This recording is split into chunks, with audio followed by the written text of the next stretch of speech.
sleepyhead. I hope you're having a good morning, noon, or night. So in today's video, we are going to be doing another true crime ASMR. This time, we are going to be talking about the case of Anna Mariah Wilson, better known as Mo Wilson, who was a famous up-and-coming cyclist who was tragically murdered at a very young age in the prime of her career. This case frustrates me. It just makes me so angry. And it's more than anything just absolutely tragic and devastating. And I haven't really seen many people talking about it because it is relatively new. This incident only occurred a little over a year ago, and the perpetrator was just sentenced about a week ago. So it is incredibly new, but I thought it would be a very interesting case and also just bring more awareness to the case. That's what I'm going to try and do. So, like I said, today's case is about Anna Mariah Mo Wilson. So, Mo was born on May 18th, 1996. She was born in Littleton, New Hampshire, to her parents, Karen and Eric, and she has a younger brother named Matt, who she was incredibly close to. But she grew up in Kirby, Vermont. So, yeah, she was always a very high achiever, very intelligent. So she's always been an athlete. Athleticism was in her blood. Her parents were well-accomplished skiers, alpine skiers. And so she did skiing, soccer, and cycling. So she did all that in high school. And then when the high school she went to is called Burke Mountain Academy. And it is so interesting. It educates, but also is like dedicated to alpine skiing, and it's in Vermont, and it's a full year college prep high school. So it's very serious business about alpine skiing. So it was to no surprise that she got into Dartmouth, which is an Ivy League school, so literally one of the best schools in the entire country. So it was no surprise when she decided to go to Dartmouth, and she also did alpine skiing at Dartmouth. So yeah, she was an incredibly accomplished skier. She did all 4 years of college, and she graduated from college with a Bachelor of Engineering, which is like so incredible. She was a member of a sorority, I think it was an academic fraternity, and she was just so involved, but also so smart and educated, and it's just insane. But yeah, she was incredible. She did so many amazing things. So she had always been into cycling, but obviously she went to school for skiing, specifically gravel cycling is what she was into. And she became a gravel cyclist, like I said, full-time. After working at her job for a little while, she was a demand planner for a bicycle company, and she was living in San Francisco. But she decided to leave that behind to become a full-time cyclist. So she was able to quit her job and start cycling full-time, and that was her new job. So yeah, she was fantastic at cycling, gravel cycling. She was winning competitions left and right, and she was just impressing everyone. People would go to meets to see her. She was becoming an icon in the cycling world. So yeah.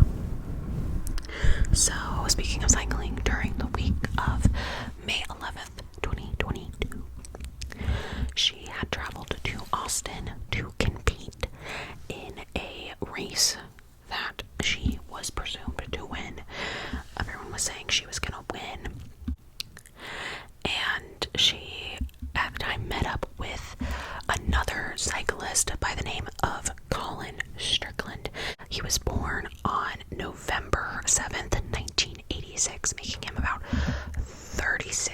time of this incident, 35. And he was a major cyclist in the cycling community. He had won several big competitions in London, Milan, Brooklyn, all over the country and the world. So he was very well established in the cycling community, and he had also had a fling with Mo Wilson for a very brief time. It wasn't anything super serious from what I gathered. So yeah, they had just been a former fling, but then they were friends. So on the day of the incident, May 11th, 2022, Mo and Colin had hung out. They had gone for a swim at one of the local pools in Austin, and they had gotten food together. And at the end of that, Clint drove Mo back to the house she was staying at on his motorcycle. So he drove her back to her friend's house that she was staying at. The friend actually wasn't home. She had gotten the code to the house from the friend. He just drove her back to the house she was staying at. But what they didn't know at the time is that an absolute monster was lurking in the shadows. And this monster goes by the name Caitlin Armstrong. So Caitlin Armstrong was born on November 21st, 1987, making her 34 at the time of this incident. She grew up in Livonia, Michigan, and described herself as a yogi and a licensed realtor. And she attended Eastern Michigan University. So, yeah, she was Strickland's girlfriend at the time of this crime. And they had been on and off for a few years, and Strickland and Mo had a relationship, brief fling, during one of the periods that they were not together. He was seeing other women, she was seeing other men. It wasn't that big of a deal. That night on May 11th, 2022, Strickland dropped Mo off at her friend's house. Mo puts the keypad into the door. She unlocks it. Like I said, the friend was not present at the time. She was home alone. And just a few minutes later, a car approaches the house and is seen on a neighbor's Ring camera. And they sit out there, and it's not clear if they got out of the car or if, I believe, they just were in the car. But they fired 3 shots through the house, which all hit Mo Wilson, 2 in the head and 1 in the heart. And she died instantly. Now, there is audio from one of the doorbell cameras of when Wilson, the last seconds of her life. I would not recommend you listen to that. It is extremely hard to listen to, very graphic. And it's just devastating that at 25, her life was over because somebody shot her and ended her life deliberately. So, police were called shortly thereafter, around 10 p.m., and they found Mo unresponsive, and they declared her deceased shortly thereafter. And an autopsy later revealed her death homicide, which makes sense. So their first suspect was obviously Colin Strickland. He was the last person to be with her, last person to see her alive. But he was quickly ruled out. He was not at the scene. He was not his you can track the phone, so it's not tracked at her house, the house she was staying at the time of the incident. But there was one major thing that the door camera showed, and it was a black Jeep Grand Cherokee, which just so happened to be owned by Caitlin Armstrong, the girlfriend of Colin Strickland. And by looking through her records, they were able to find out that her car had approached the house that Mo Wilson was staying at just minutes after Mo had arrived. So, yeah, it's not looking so good for Caitlin. So, they didn't obviously at this point have enough evidence to arrest her, but they did take her into custody for an outstanding warrant for a misdemeanor theft. And she was just being very dismissive about the whole thing. She had sold her Jeep the day before she was interrogated, which, like, that is so insane. Like, wow. And she was like, no, I was nowhere near the crime, and she was very rude and dismissive to the police. She just, like, rolled her eyes and did not want to talk to them. So she could not be held. She could not be held in the jail because there were some technicality issues with her warrant and, like, what the police database said, so they had to let her go. And so they let her go. And during this time, they also were interviewing Colin Strickland. Now, Colin Strickland at first admitted, he said that he had no idea who Mo Wilson was, which I think is so insane because, like, what the heck? Like, they're obviously gonna find out that you know who she is. And shortly thereafter, he fessed up and he was like, okay, yeah, I do know who she is. We're friends. We had a short romantic fling while he was dating Caitlin Armstrong. Now, I want to put the record out there. Mo's family vehemently denies that she was in a relationship of any type at the time of her death. Now, does that mean she wasn't in any sort of, like, romantic interactions? No, but they're saying she was in no, absolutely none, romantic relationship of any sort at the time of her death. And he said that his girlfriend, Caitlin Armstrong, was very, very jealous of Mo, so he had to put her in his phone under a pseudonym. So, like, another further investigation through a search warrant showed that in the house where Mo Wilson was killed, there were shell casings left behind, and the shell casings were seemingly an exact match to a gun that Caitlin Armstrong owned. That is when her arrest warrant was issued on May 17th, 2022. But the problem was, Caitlin Armstrong was nowhere to be found. She had fled the country. Fully. So I don't know if any of you were on social media during this time or if you remember, but this case blew up because she was a fugitive on the run. And that is a big deal for murder. So yeah, the media was posting her everywhere. Have you seen this woman? All this stuff everywhere.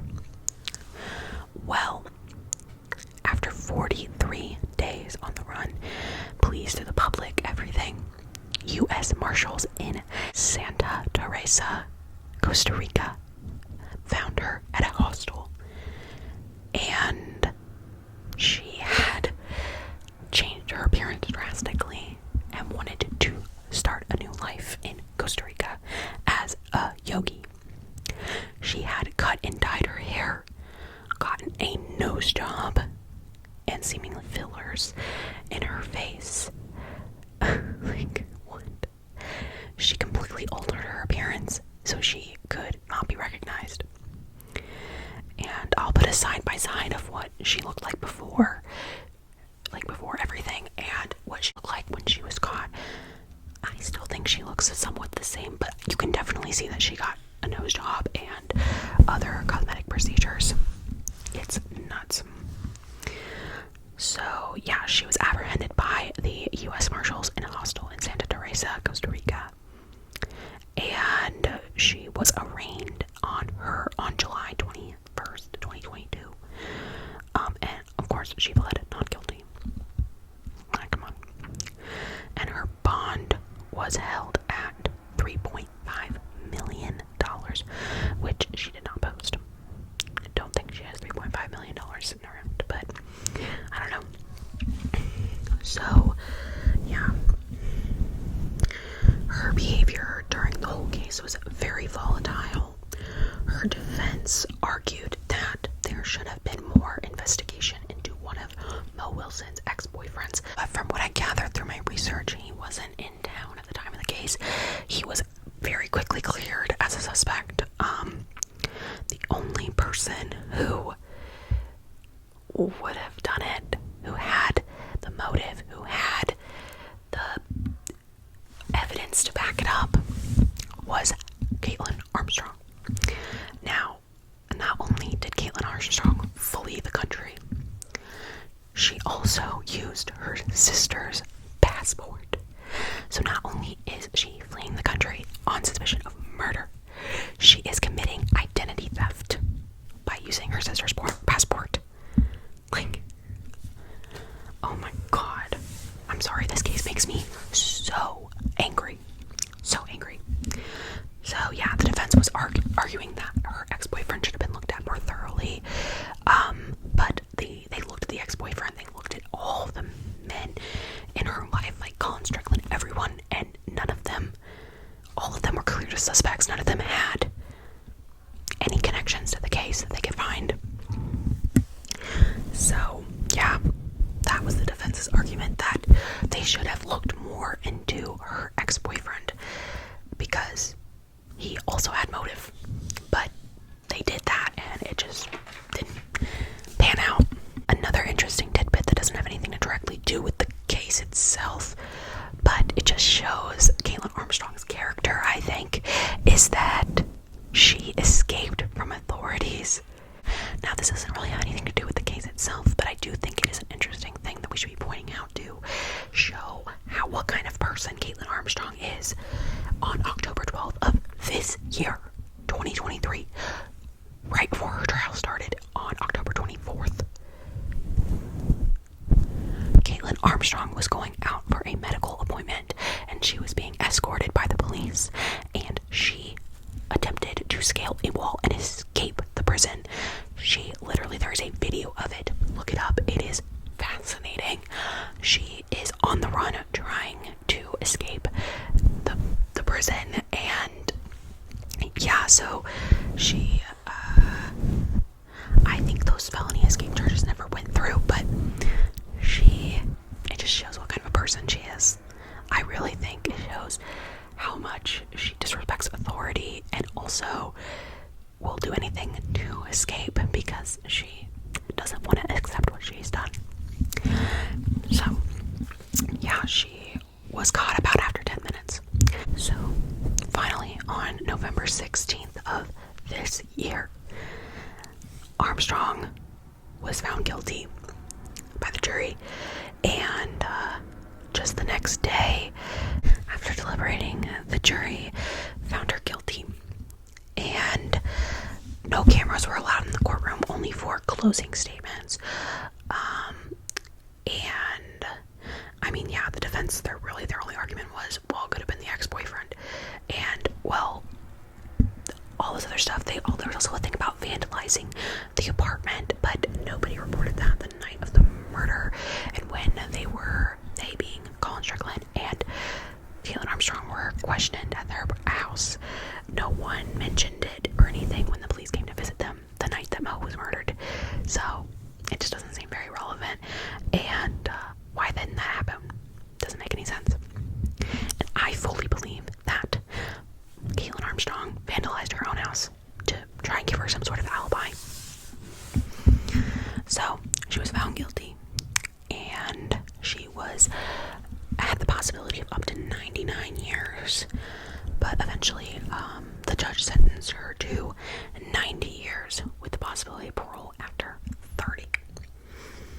So yeah, she will not be seeing the light of day, hopefully never again, but